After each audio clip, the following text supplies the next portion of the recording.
pour l'épisode 2. Je vais prier pour toi.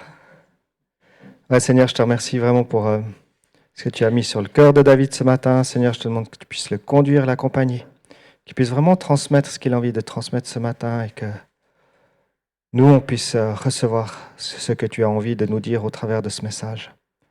Merci Seigneur de bénir David et de l'accompagner. Amen. Un, deux.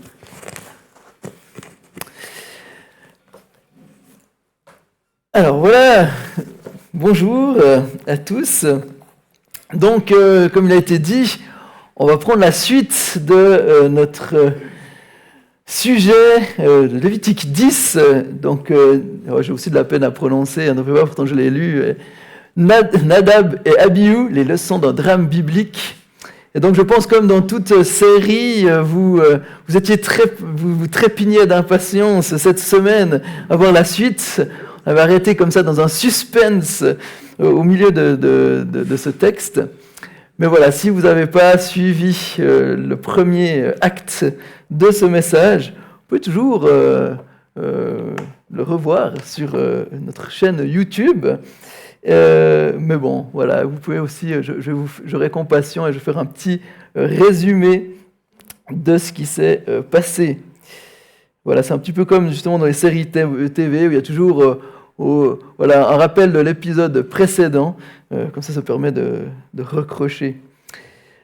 Donc on est dans notre série du Lévitique, dans ce chapitre 10. Donc on est toujours dans le désert avec le peuple d'Israël, le tabernacle est là.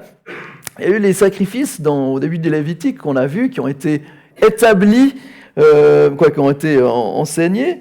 Et puis on a vu dans les chapitres 8 et 9, c'était l'établissement des prêtres. Et puis dans le chapitre 9, il y avait Aaron, ce fils, qui offrait les premiers sacrifices, donc tout au début de la prêtrise. Et puis là, tout semble fonctionner. Le chapitre 9, justement, finissait avec le feu du ciel qui descendait, brûler l'offrande de Aaron. Et puis tout le peuple se réjouissait. Il y avait des cris de joie. Voilà, c'était la fête. D'ailleurs, on peut lire Lévitique 9, les derniers versets.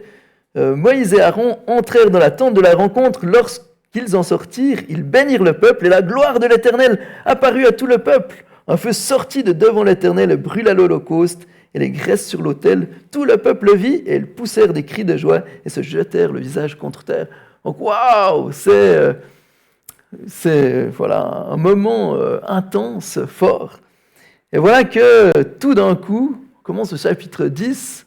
Comme je l'ai dit, c'était un coup de tonnerre dans un ciel bleu. Je vais relire les quelques versets, justement, pour vous aider à comprendre le contexte. Donc, les fils d'Aaron, Nadab et Abihu, prirent chacun un brûle-parfum, y mirent du feu, se posèrent et posèrent du parfum dessus. Ils apportèrent devant l'Éternel, ils apportèrent devant l'Éternel un feu étranger, ce qu'il ne leur avait pas ordonné. Alors un feu sortit de devant l'Éternel et les brûla. Ils moururent devant l'Éternel. Moïse dit à Aaron, c'est ce que l'Éternel a déclaré lorsqu'il a dit, ma sainteté devrait être respectée par ceux qui s'approchent de moi et ma gloire révélée devant tout le peuple. Aaron garda le silence. Ça refroidit, hein. Tout d'un coup, il y a des cris de joie, puis là, tout d'un coup, on réalise que y a un souci. Et donc,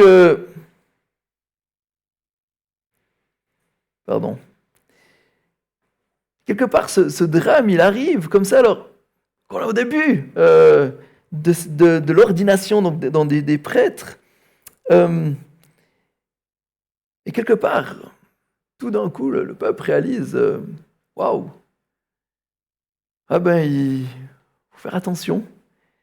Et comme je l'ai dit la dernière fois, quelque part, il y a des enseignements à tirer de ces drames qui sont là. Et c'est vrai qu'on ne sait pas trop, je l'ai dit la dernière fois, au final, on ne sait pas trop ce qu'ils ont fait, si ce n'est qu'ils ont apporté un feu qui ne leur avait pas été demandé.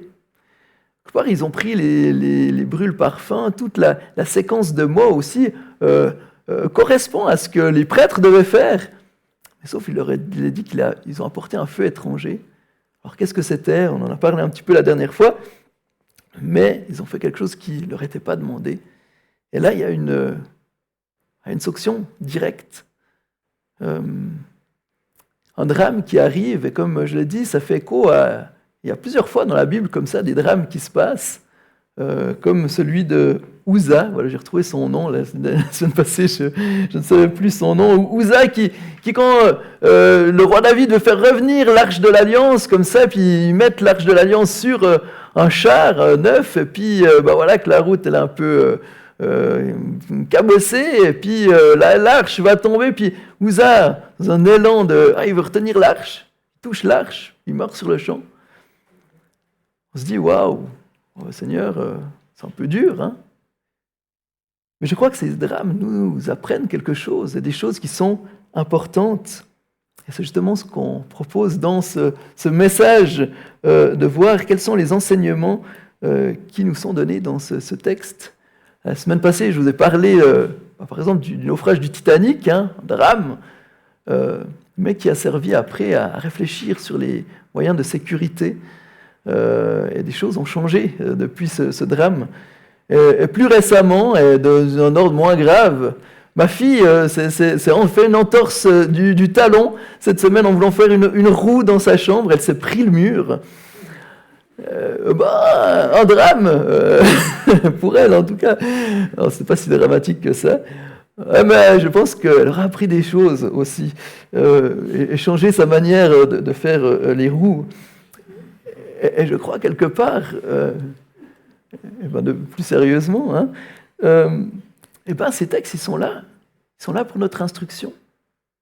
Ils sont là pour nous apprendre des choses importantes. Et on doit comprendre ce que Dieu veut nous dire à travers ces textes. Dieu n'est pas injuste. Dieu n'est pas arbitraire comme ça, puis paf, tiens, ça leur fera une... Voilà, je suis pas content, alors je manifeste. Non, Dieu a quelque chose d'important à nous dire, et particulièrement dans toute la Bible en fait. Donc la dernière fois, on a vu que parce que Dieu est un Dieu saint, et d'ailleurs c'est le thème du Lévitique, comment un peuple pécheur peut s'approcher d'un Dieu saint? Et la sainteté est importante, et d'ailleurs c'est ce que relève Moïse justement dans ce verset au roi. C'est ce que l'Éternel a dit, il a déclaré lorsqu'il a dit « Ma sainteté devrait être respectée par ceux qui s'approchent de moi, et ma gloire révélée devant le peuple. » La sainteté de Dieu. On en a parlé la dernière fois, et je rappelle juste les points justement qu'on a vus. Peut-être que certains seraient ravis de le faire. Non, je ne vais pas vous mettre cette pression-là. Mais la dernière fois, on a vu 3 points. On a vu que parce que Dieu est un Dieu saint et que nous ne sommes souvent pas conscience de la gravité du péché et comment celui-ci entrave notre relation avec Dieu, on a vu qu'il était important que nous considérions la sainteté de Dieu. On avait vu justement que la sainteté de Dieu, c'est pas juste que Dieu est plus parfait que nous le sommes et puis qu'il est la perfection dans son absolu. Dieu est saint, ça dépasse notre entendement. Ce qu'est la sainteté de Dieu. Dieu, quelque part, est à part de tout ce qu'on peut imaginer. Et on doit prendre conscience de cela. Dieu est saint, 3 fois saint. Et on a vu dans le texte d'Ésaïe, où même les séraphins, ils se cachent le visage avec leurs ailes. Alors, pourtant, les séraphins, c'est pas rien. Mais devant la sainteté de Dieu, waouh! Et je crois qu'il y a quelque chose, justement, qu'on doit reconsidérer de la personne de Dieu, cette sainteté. Dieu est saint. Bien plus que ce que l'on peut imaginer. Et ça a des conséquences, et c'est important. Et c'est important que nous, en tant que croyants, on s'approche de Dieu en réalisant cette réalité, que nous apprenons à connaître Dieu, ce Dieu saint. On a vu aussi, deuxième point, parce que je ne vais pas refaire tout le message de la fois passée, vous pouvez le revoir. On a vu aussi que parce que Dieu est un Dieu saint et que nous ne sommes souvent pas conscients de la gravité du péché et comment celui-ci entrave notre relation avec lui, on avait vu qu'il était important de se débarrasser de ce qui souille nos vies. On avait pris les versets où c'est dit, une fois que le feu est tombé là sur Nadab et Abihu, les autres doivent les prendre puis le mettre en dehors du camp. Et puis on avait vu aussi que pour nous aussi, c'est important de... Pourquoi il devait être mis en dehors du camp? Il ne fallait pas contaminer quelque part le culte. Et quelque part, nous aussi, on est les temples de Dieu, du Dieu vivant. L'Esprit de Dieu habite en nous. Et quelque part, on doit aussi mettre hors de nos vies ce qui salit notre vie, ce qui entrave notre relation avec Dieu. Et troisièmement, on avait vu que parce que Dieu est un Dieu saint et que nous ne sommes souvent pas conscients de la gravité du péché et comment celui-ci entrave notre relation avec lui, qu'il était important que la gloire de Dieu soit plus... il y a 2 fois important, donc c'est vraiment important. Il est important que la gloire de Dieu soit plus importante pour nous que nos intérêts personnels. On a vu aussi que Aaron, il ne pouvait pas mener le deuil comme le peuple pouvait faire le deuil sur Nadab et Abihu, mais pas Aaron et ses fils. Et des commentaires justement suggéraient que c'était pour bien marquer, pas qu'il y ait de confusion, montrer que l'action de Dieu était juste et que quelque part le prêtre devait toujours être du côté de Dieu. Et donc quelque part, justement, comme Moïse l'a dit, la gloire de Dieu était plus importante que les intérêts de Aaron de pleurer ses fils. Et je crois que ça nous interpellait aussi sur notre manière de comment est-ce qu'on considère la gloire de Dieu dans nos vies. Est-ce qu'on la met au-dessus de nos intérêts personnels ou est-ce qu'au contraire, on met nos intérêts personnels avant la gloire de Dieu? Donc voilà un peu où on en était resté. Donc on s'était arrêté au verset 7. Et on va continuer la suite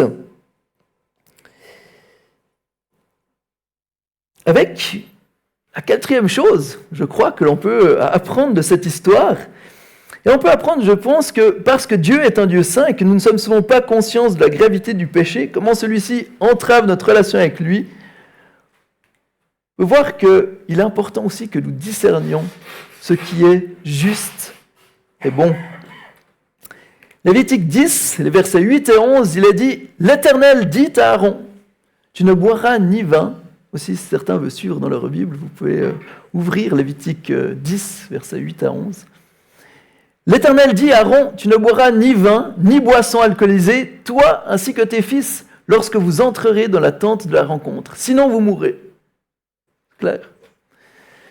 Ce sera une prescription perpétuelle pour vous au fil des générations, afin que vous puissiez distinguer ce qui est saint de ce qui est profane, ce qui est impur de ce qui est pur, et enseigner aux Israélites toutes les prescriptions que l'Éternel leur a données par l'intermédiaire de Moïse. On arrive quelque part au centre de notre texte. Et là, alors qu'il y a eu ce drame, différentes choses, que c'était les fils de l'oncle de Aaron, sauf erreur, qui ont dû... de l'oncle d'Aaron, qui ont dû enlever les fils d'Aaron, qui avaient été consumés. Donc eux, ils ont obéi. Après, Moïse parle, et puis tout d'un coup, Dieu parle. Dieu parle directement à Aaron. Et c'est, sauf erreur, la seule fois dans le Lévitique où Dieu parle directement à Aaron sans que Moïse soit là, ou par l'intermédiaire de Moïse. Il y a quelque chose de fort là. Dieu s'adresse directement à Aaron. Donc quelque part, face à ce que Aaron traverse, Dieu ne reste pas silencieux. Dieu peut-être lui parle directement pour enlever toute confusion et redonner du sens à ce qu'il est en train de vivre. Dieu rappelle dans ce qu'il dit à Aaron, Dieu rappelle le rôle du prêtre, celle de discerner ce qui est saint et profane. Cette définition que j'ai pu voir de profane se dit par opposition à celle de sacré, c'est tout ce qui est dépourvu du caractère religieux ou sacré. Donc le prêtre doit discerner, c'est important. Le prêtre doit distinguer ce qui est pur et impur, et doit pouvoir enseigner le peuple. Et quelque part, Dieu va ici recommander à Aaron de ne pas boire d'alcool avant de rentrer dans la tente de la rencontre. Alors, on se pose la question, et certains commentateurs justement disent, mais est-ce que c'est la cause Est-ce que c'est ce qui a causé la perte de ses fils? Est-ce que, réjoui de l'ordination, de cette présence de Dieu, est-ce qu'ils étaient un peu enivrés et puis ils sont arrivés puis ils n'ont pas respecté ce qui leur avait été demandé? On ne sait pas, peut-être, ce qui expliquerait pourquoi Dieu en parle ici. Donc c'est possible, mais au final, ce qu'on doit retenir, c'est que Dieu demande à Aaron de pouvoir avoir du discernement, d'avoir rien qui vienne entraver son discernement. Que rien ne doit entraver le discernement d'Aaron pour ce qui est pur et impur, ce qui est sacré et profane. Aaron doit toujours pouvoir enseigner les Israélites sur ce que Dieu a dit, sur ses prescriptions. Gordon Wenham, un commentateur, dit « L'essence du travail du prêtre était de prendre des décisions sur ce qui constituait la différence entre le saint et le commun, et entre l'impur et le pur. Une erreur dans ces domaines provoquait le jugement de Dieu et pouvait entraîner la mort. Pour réduire le risque de telles erreurs, il était donc interdit aux prêtres de boire avant d'entrer en fonction. » Donc quelque part, Dieu parle directement à Aaron. Aaron n'est pas, à cause des fautes de ses fils, n'est pas retranché de son ministère. Dieu confirme encore que c'est bien, Aaron, son rôle, mais lui rappelle justement l'importance de ces choses. Et je crois que au cœur de ce texte, quelque part, les questions de relation. Pourquoi Dieu insiste sur ça? Parce que le péché est toujours grave. Parce que le péché, justement, porte atteinte à cette relation que Dieu veut avoir avec son peuple. Et au final, quand on laisse le péché comme s'immiscer, le résultat, c'est la mort. La Bible a toujours été claire, le salaire du péché, c'est la mort. Face à un Dieu saint, le péché, le plus petit soit-il, engendre la mort. Et je crois qu'on doit prendre conscience de la gravité du péché. Le péché n'est jamais pas grave. Le péché n'est jamais sans conséquence. Le péché n'est jamais quelque chose à prendre à la légère. Et je crois que justement, en réalisant la grandeur de la sainteté de Dieu, on doit réaliser la profondeur et la noirceur, la gravité du péché. Que souvent, moi compris, on relativise. Mais justement, Dieu est bien au-delà. Dieu est bien plus saint. Le péché est bien plus grave et porte atteinte à cette relation. Et c'est tellement important qu'on doit faire attention. Et je crois qu'ici, il y a un enseignement pour nous aussi qui est important. Ne laissons rien troubler notre jugement sur ce qui est juste et bon. Ne laissons rien troubler notre jugement sur ce qui est pur et impur, afin qu'on puisse enseigner les autres, afin qu'on puisse être des témoins, afin qu'on puisse être... la Bible nous dit, on est des prêtres de Dieu, et je crois qu'on a un rôle à jouer. Et je crois qu'en tant qu'Église aussi, il est important, ne laissons rien troubler notre discernement pour faire la différence entre ces choses. Dieu nous enseigne, Dieu nous aide à discerner ce qui est pur et impur, ce qui est saint, ce qui ne l'est pas. Et de cet enseignement de Dieu, on doit se baser là-dessus. On ne doit rien laisser justement qui vient troubler cette réalité. Pour Dieu, cette relation, elle est importante et Dieu est prêt à agir de manière radicale pour préserver sa relation avec son peuple. Et j'aimerais dire heureusement pour nous. Si Dieu avait laissé faire les fils d'Aaron, petit à petit, on se prend des aises, hein, et puis quand on laisse le péché, pour finir, c'est la mort d'un plus grand nombre qui aurait eu comme résultat. Donc Dieu agit de manière radicale parce qu'il y a de quoi agir de manière radicale. Et donc pour nous, on doit comprendre aussi l'importance de ça. Si on est disciple de Christ, nos vies doivent être aussi un enseignement pour les gens qui nous entourent. Et je crois qu'il y a un enjeu, particulièrement dans les jours d'aujourd'hui, face à cette situation.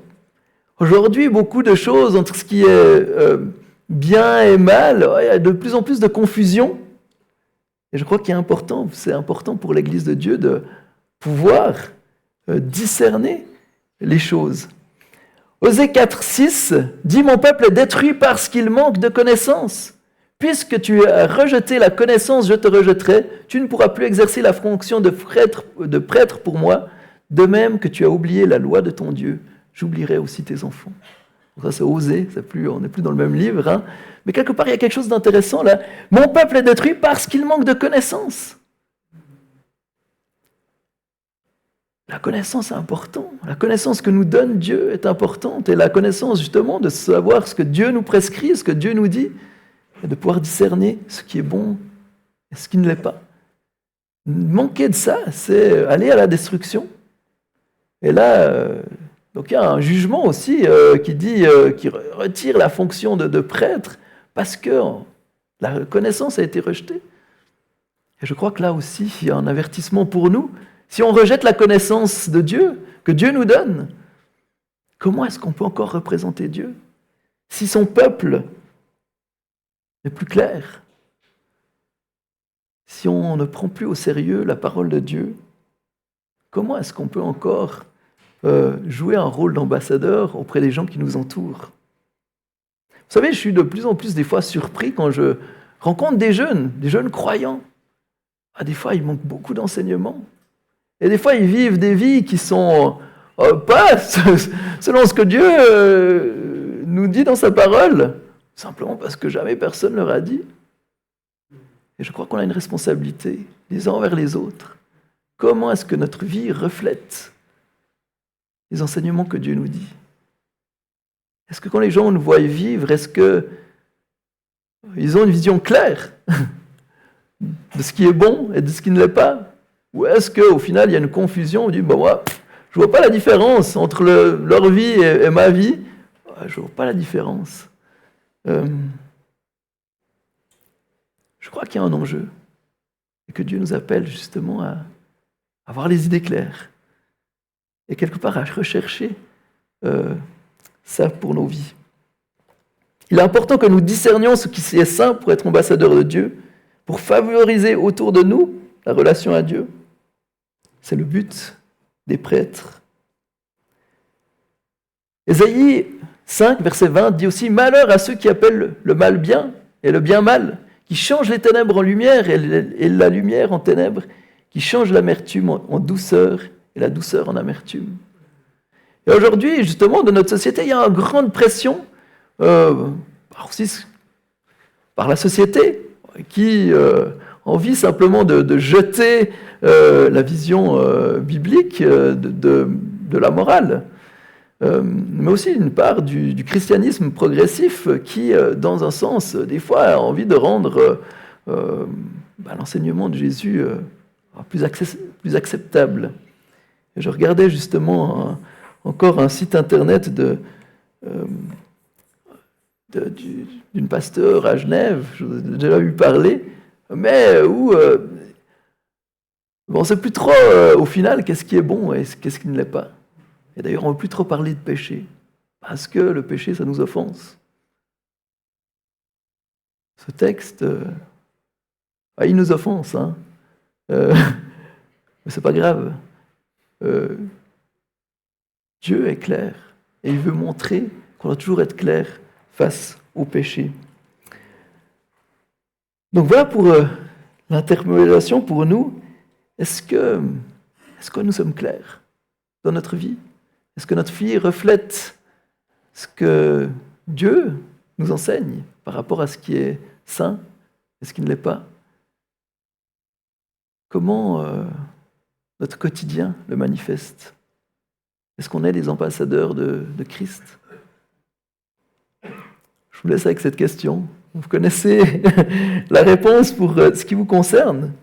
Maintenant, j'aimerais pas mettre un fardeau sur vos épaules. Aucun de nous, on est à la hauteur. Aucun de nous, on manifeste de manière selon les exigences de Dieu. Et c'est pour ça qu'on a besoin de Jésus.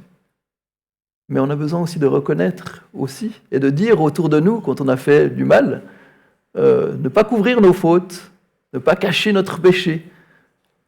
Et je crois que c'est un témoignage aussi pour les gens qui nous entourent quand on reconnaît, on dit oui, là, j'étais à côté de la plaque, là j'ai fait faux, là j'ai mal agi. C'était pas juste, c'était pas en accord avec ma foi. Je crois que ça c'est un témoignage puissant aussi, quand on fait preuve d'humilité et qu'on reconnaît qu'on n'a pas été à la hauteur. Voilà donc pour cet aspect, donc l'importance de discerner ce qui est juste et bon. Et le cinquième point que je crois qu'on peut apprendre de ce texte, c'est que parce que Dieu est un Dieu saint et que nous ne sommes souvent pas conscients de la gravité du péché et comment celui-ci entrave notre relation avec lui, eh bien, il est important que notre attitude de cœur soit en adéquation avec la sainteté de Dieu. On va prendre les derniers versets, les versets 12 à 20, où il est dit, Moïse dit à Aaron et aux deux fils qui lui restaient, Éléazar et Ithamar, prenez ce qui reste de l'offrande parmi les sacrifices passés par le feu pour l'Éternel et mangez-le sans levain près de l'autel. Car c'est une chose très sainte, vous le mangerez dans un lieu saint, c'est la part à laquelle vous avez droit, toi et tes descendants, sur les offrandes passées par le feu pour l'Éternel. Car c'est l'ordre que j'ai reçu, vous mangerez aussi dans un endroit pur, toi ainsi que tes fils et tes filles, la poitrine pour laquelle on a fait le geste de présentation et la cuisse prélevée. En effet, elles vous sont données comme la part à laquelle vous avez droit, toi et tes descendants, dans les sacrifices de communion des Israélites. Ils apporteront avec les graisses destinées à être passées par le feu, la cuisse prélevée et la poitrine avec lesquelles on fait le geste de présentation devant l'Éternel. Ils seront pour toi ainsi que pour tes descendants par une prescription perpétuelle comme l'Éternel l'a ordonné. Moïse chercha le bouc expiatoire, et voici, il avait été brûlé. Alors il s'irrita contre Éléazar et Ithamar, les fils qui restaient à Aaron. Pourquoi n'avez-vous pas mangé la victime expiatoire dans le lieu saint? C'est une chose très sainte. L'Éternel vous l'a donnée pour que vous portiez la faute de l'assemblée afin de faire l'expiation pour elle devant l'Éternel. Or, le sang de la victime n'a pas été porté à l'intérieur du sanctuaire. Vous deviez la manger dans le sanctuaire comme j'en avais donné l'ordre. Aaron dit à Moïse, ils ont offert aujourd'hui leur sacrifice d'expiation et l'holocauste devant l'Éternel. Après ce qui m'est arrivé, si j'avais mangé aujourd'hui la victime expiatoire, cela aurait-il plu à l'Éternel? Moïse entendit et approuva ces paroles. Qu'est-ce qui se passe ici? Quelque part, Moïse dit, voilà ce que vous devez faire, vous devez manger, parce qu'on a vu, il y a différents sacrifices, et dans certains sacrifices, une part de l'offrande était mangée par les prêtres, justement. Et là, justement, Moïse dit ce qu'il doit faire. Et tout d'un coup, Moïse, il cherche la victime expiatoire. Elle n'est plus là. Ils ont brûlé. Tout a brûlé. Puis là, il s'irrite. De nouveau contre les fils d'Aaron. Et là, c'est intéressant parce qu'on a les fils d'Aaron qui désobéissent. Après, des personnes qui obéissent. Et de nouveau, les fils d'Aaron redésobéissent. Mais là, il y a quelque chose de différent.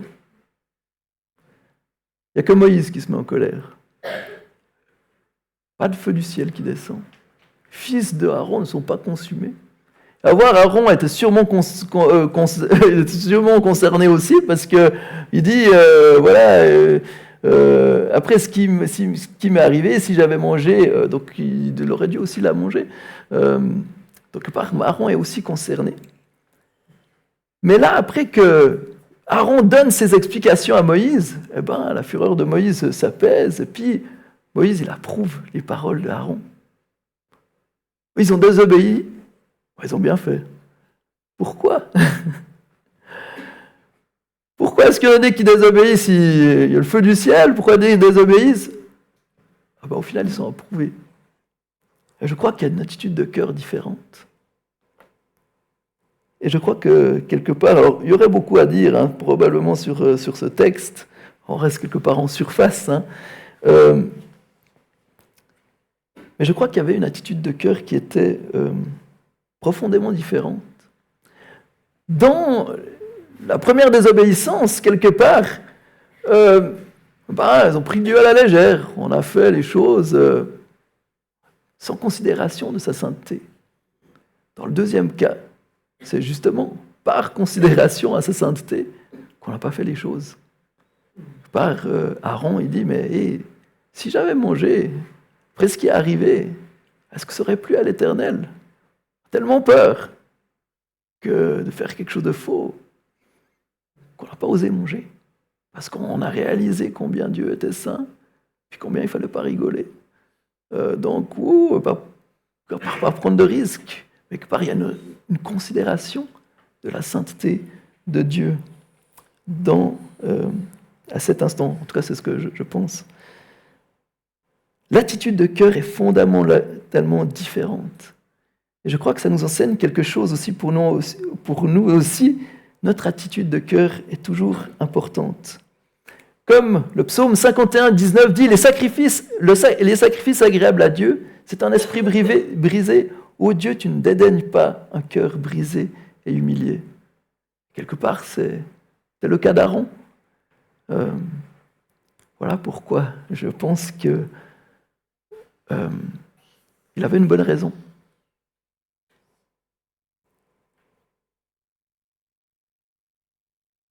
Et je crois quelque part, on voit que justement notre attitude de cœur est toujours importante. Et je pense que ce texte nous montre 3 attitudes de cœur différentes. 3 attitudes de cœur qui est important que le peuple de Dieu ait ce genre d'attitude. Premièrement, c'est d'avoir un cœur obéissant. On voit au centre du texte, entre les différentes désobéissances, et même tout au long des premiers chapitres du Lévitique, tout est mis sur l'obéissance. Dieu parle à travers Moïse. Moïse dit comment les choses doivent se faire. Les gens font comme ça a été dit. Et tout le temps, il y a l'obéissance, jusqu'à notre fameuse histoire de Nadab et Abihu. Et entre les deux drames, entre les deux désobéissances là qu'on a vues, les fils de l'oncle d'Aaron, ils obéissent. Aaron, il obéit aussi. Et je crois que l'attitude d'obéissance est quelque chose d'important. Et le Lévitique nous le montre. Dans le nouveau dictionnaire biblique, si on cherche qu'est-ce que l'obéissance, il est dit obéir, tant dans l'Ancien que le Nouveau Testament, le verbe obéir est apparenté à écouter. Ainsi, le mot hébreu shama signifie écouter et obéir. Désobéir, ce n'est pas écouter la voix de Dieu. L'obéissance consiste essentiellement dans la soumission de sa volonté propre à une volonté extérieure, Dieu ou des hommes reconnus comme autorité. Elle suppose que cette autorité extérieure ait pu clairement communiquer sa volonté à ceux dont elle attend l'obéissance. Dans le cas de Dieu, elle implique la reconnaissance de sa souveraineté, la révélation de sa volonté, la compréhension de cette volonté comme la compréhension de cette volonté. Comme l'obéissance est fondamentale pour la relation des enfants avec leurs parents ou des esclaves avec leurs maîtres, elle l'est également pour tout rapport de l'homme avec Dieu. La question de l'obéissance est cruciale. Dès les premières pages de la Bible, Adam et Ève furent soumis par Dieu à un test d'obéissance. La désobéissance du premier homme a entraîné toute l'humanité sous une malédiction dont seule l'obéissance du second Adam, de Jésus-Christ, put la délivrer. Et un peu plus loin, il a dit « La puissance de la nouvelle alliance met l'accent sur l'obéissance comme don de Dieu par l'intermédiaire de son esprit pour nous permettre de jouir de la faveur divine. En effet, une réelle obéissance est impossible par les seuls efforts de la volonté humaine. Seule la grâce de Dieu peut nous en rendre capables. » Je trouvais beau cette dernière phrase, que seule la grâce de Dieu peut nous en rendre capables. Mais on voit que, justement, on a besoin d'avoir un cœur obéissant et chercher l'obéissance. Donc ça, c'est la première attitude de cœur. La deuxième, je crois que ce texte nous montre l'importance d'avoir un cœur qui craint Dieu, dans le sens justement de respecter qui il est. Comme je l'ai dit justement, ce qui change dans le deuxième cas, c'est qu'il y a une attitude de cœur différente. Un cœur qui craint Dieu, un Dieu qui respecte qui il est, et qui, justement, ne souhaite pas lui désobéir. Je crois que, justement, l'attitude d'Aaron et ses fils, à ce moment-là, ce n'était pas de vouloir désobéir, mais c'était vraiment de vouloir faire ce qui était le mieux. Et je crois que ça nous interpelle aussi. Quelle est notre attitude de cœur face à Dieu ? Est-ce que justement, face à ces récits, ces choses des fois où on ne comprend pas comment Dieu agit, est-ce que nos cœurs se mettent en colère ou remettent en question les jugements de Dieu ? Ou est-ce qu'au contraire, on réalise que Dieu est plus grand que nous ? Qu'au final, c'est lui qui a raison. Moi, j'ai souvent dû batailler des fois avec des textes où je disais « Mais Seigneur, pourquoi tu agis comme ça ? Moi, je ne comprends pas, je ne trouve pas que c'est la bonne solution. » Et je me rappelle de ce jour où justement je bataillais avec un texte, puis tout d'un coup, j'ai cette pensée de dire « Mais c'est qui a raison ? C'est toi ou c'est Dieu ? Est-ce que tu es plus malin que Dieu ? Est-ce que c'est toi qui es tellement juste dans tes perceptions que tu as raison ?» Et ça me fait penser un peu quand Job, justement, Dieu interpelle Job comme ça, et puis il dit « T'étais où ? Alors tu veux me donner des leçons ? Vas-y !» Des fois, on est comme ça avec Dieu. On va lui donner des leçons. On lui dit comment il devrait faire, comment il aurait dû agir. Et je crois que, justement, on doit réaliser qui est Dieu. Au final, c'est Dieu qui a raison, même si nous, on ne le comprend pas, même si c'est dur. Aaron, il a perdu 2 fils. Ce n'est pas une partie de rigolade. Hein. Ce n'est pas simplement quelque chose comme ça. Pourtant, face à ça, même face à cette tragédie, il devait reconnaître que Dieu avait raison, que Dieu avait agi d'une manière juste, que Dieu avait agi d'une manière bonne, et que c'était le meilleur. Et des fois, nous aussi, face à des drames, des circonstances qui nous frappent, on peut trouver ça injuste, et oui, on est dans un monde qui est marqué par l'injustice, qui est marqué par le péché. Mais quelque part, je crois que, même si c'est dur, et je crois que c'est l'œuvre de Dieu, de nouveau dans notre cœur, qui peut nous rendre capables de ça, de faire confiance à Dieu. Dire, mais Seigneur, même si je ne comprends pas, je te fais confiance, parce que je sais que tu es saint, que tu es juste, et que tu es bon. Et je crois que ça, c'est une attitude de cœur qui honore Dieu. Vous savez, on avait une jeune fille il y a quelques mois, et puis elle a fait des crêpes, et puis elle a voulu laver le four à crêpes. Puis elle a utilisé vous savez, cette espèce d'éponge en métal, là.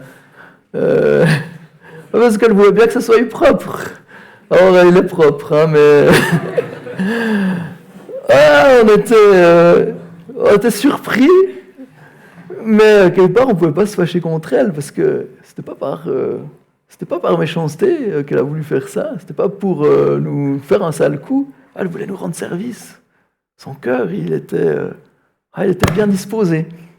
Son attitude, elle était tout à fait louable. Elle n'a juste pas pris les bons outils. Mais quelque part, je crois qu'il y a quelque chose de la même chose dans ce texte. Ils n'ont pas fait ce qu'ils auraient dû, mais leur attitude de cœur était bonne. Et c'est pour ça qu'ils n'ont pas été frappés à leur tour. Donc laissons Dieu transformer notre cœur. Cherchons à être, justement comme le montre ce texte, avoir cette attitude de cœur qui respecte Dieu, qui cherche à l'honorer en toutes circonstances.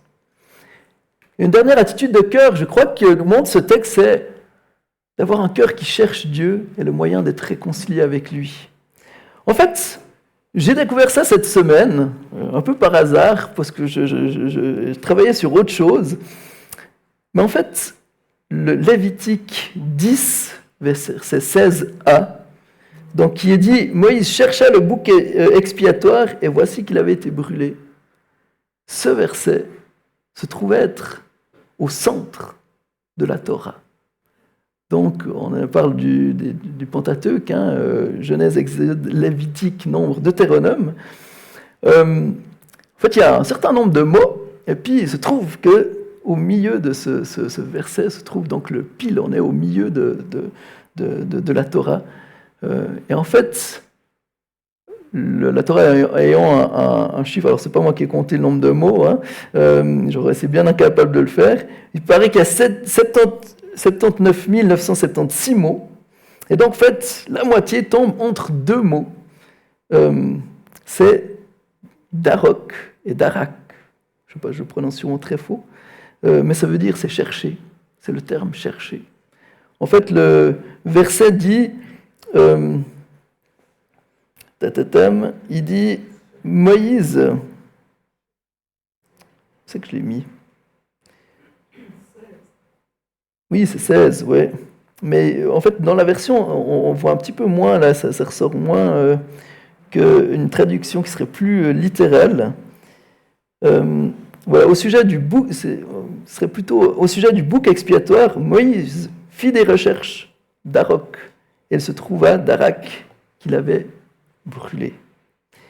Et donc, je pense que Norbert, il est bien équipé pour ça. 16, le verset 16, la première partie. C'est Moïse cherchait le bouc expiatoire et voici qu'il avait été brûlé. Donc c'est Moïse cherche, puis Darosh, voilà. Et puis entre ces deux mots, qui veut dire chercher, c'est le centre de la Torah. Et quelque part, un rabbin disait Darosh à la fin d'une ligne et Darash au début d'une ligne, cela signifie lorsque vous avez cherché la Torah au point que vous pensez que vous avez épuisé tout le sens et que vous pensez que vous êtes à la fin de la ligne, pas la ligne de la mise en page, mais la ligne de recherche et d'étude, vous devez alors réaliser qu'en réalité, vous êtes seulement en train d'expliquer le début de la ligne. Voilà. Mais quoi qu'il en soit, moi je trouve intéressant que, au cœur, il y a ce mot rechercher. Et le mot rechercher, il est en lien avec quoi? Il est en lien avec le sacrifice expiatoire. Et je trouve intéressant qu'au cœur de la Torah, en lien avec le mot chercher, il y a le sacrifice expiatoire. Alors moi, ça me fait penser à Jésus. Mais je crois que justement, la chose importante, c'est que d'avoir cette attitude de cœur qui cherche Dieu. Pourquoi la victime expiatoire est importante? Parce que ça nous permet d'être en relation avec Dieu. Et je crois quelque part, c'est aussi quelque chose qui devrait caractériser nos cœurs, avoir un cœur qui cherche Dieu et qui cherche justement cette réconciliation à travers Christ, bien sûr. Proverbe 4, 23 dit « Garde ton cœur plus que toute autre chose, car de lui jaillissent les sources de la vie. » Et donc, je crois qu'il y a cet enseignement, garder nos cœurs, d'avoir cette attitude envers Dieu d'obéissance, de respect et puis de recherche. Et je crois que, quelque part, prions que Dieu nous donne d'avoir de telles attitudes de cœur. Parce que c'est important. Quand on ne prend pas soin de son cœur, on s'éloigne. Et combien il y a d'exemples de pasteurs qui, petit à petit, ont laissé l'orgueil, ont laissé le succès ou d'autres choses, petit à petit, les faire dériver vers des péchés qui sont graves. Et il est arrivé justement encore récemment un pasteur que j'aimais bien, écoutez ses podcasts, au final il a été démis de ses fonctions. Il a été jugé inapte au ministère pastoral parce qu'il s'est trouvé qu'il avait eu des attitudes qui étaient vraiment répréhensibles envers des femmes et d'autres personnes. Quelle tristesse! Quelle tristesse! Et voilà des fois ce que le succès, les choses nous font perdre la considération de Dieu. Et au final, on s'en laisse envahir par l'orgueil. Ça mène à la chute. Dernièrement, donc on est arrivé au terme de notre texte, mais dernièrement, je crois que au final, comme le livre du Lévitique nous l'indique, au final, parce que Dieu est un Dieu saint, que nous ne sommes pas conscients de la gravité du péché et comment celui-ci entrave notre relation avec lui, eh bien, il est important de dépendre de Christ. Comme Jésus l'a enseigné à ses disciples sur le chemin d'Emmaüs, les Écritures, elles parlent de lui, au final, et je crois qu'on le voit aussi dans ce texte. Et par son l'épisode de Nadab et Abihu, le peuple n'a pas réalisé la sainteté de Dieu. Et je crois quelque part, Jésus aussi, à travers sa mort à la croix, nous permet de réaliser la sainteté de Dieu. Bien sûr, lui n'a pas péché. Nadab et Abihu sont morts à cause de leur péché. Jésus, lui, est mort à cause de notre péché. Jésus est celui qui a pris sur lui par le feu de la colère, le feu du jugement que nous on aurait mérité. Et je crois de voir ce texte, de réaliser ces choses, ça nous permet de réaliser aussi ce que Christ a fait pour nous. C'est lui qui a pris cette condamnation à notre place. Comme Nadab et Abihu ont dû mettre en dehors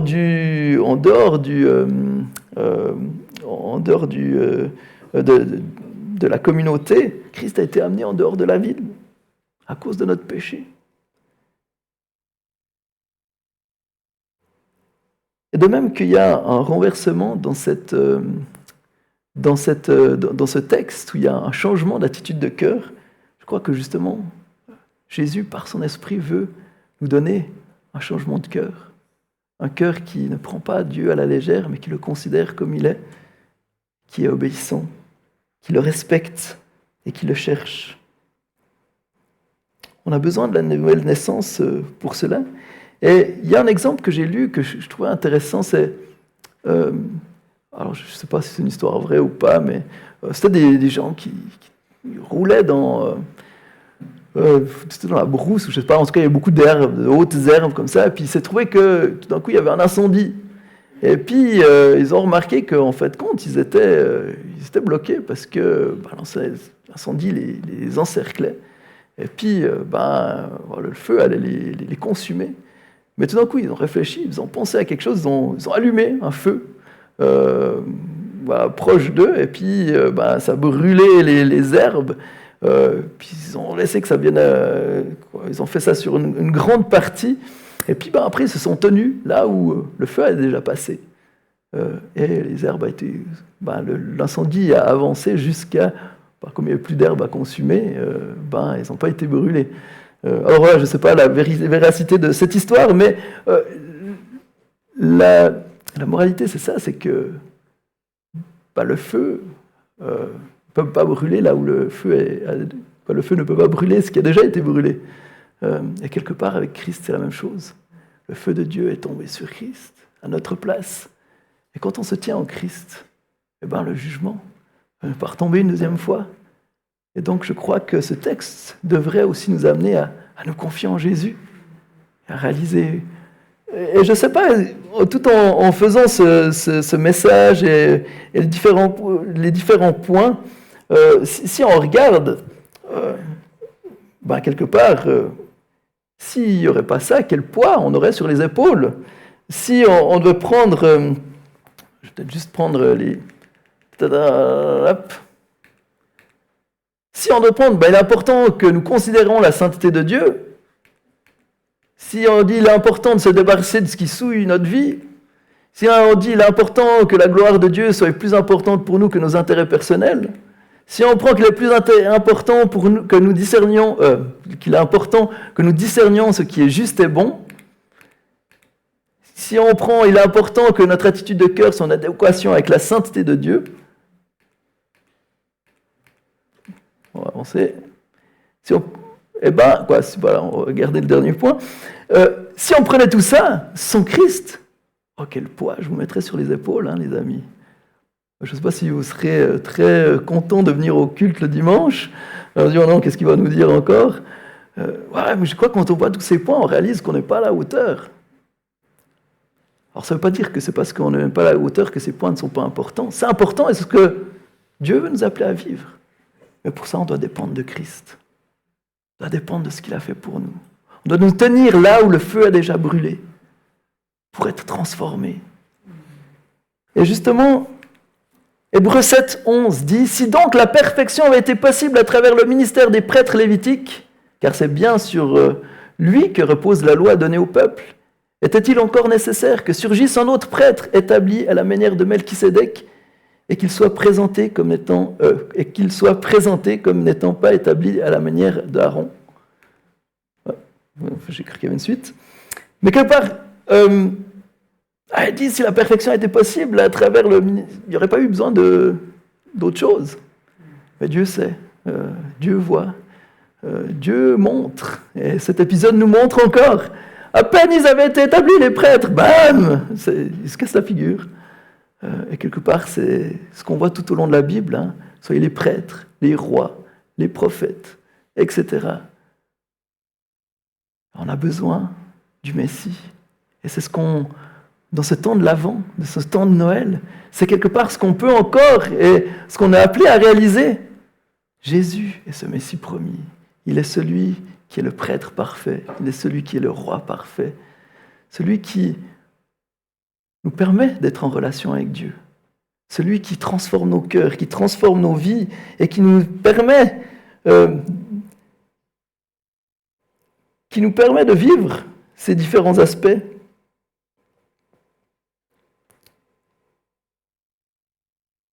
C'est lui qui nous permet de considérer la sainteté de Dieu. C'est lui qui nous permet de mettre le péché en dehors de nos vies. C'est lui qui nous permet de mettre la gloire de Dieu en premier dans nos vies. C'est lui qui nous permet d'être en relation avec Dieu pour discerner ce qui est juste et bon. C'est lui qui nous permet d'avoir un cœur qui répond à la sainteté de Dieu. Donc c'est pourquoi on doit dépendre de Jésus.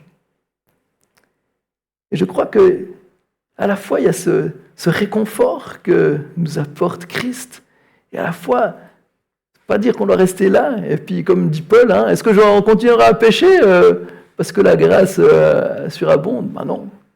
Soyons transformés par lui et cherchons ces choses.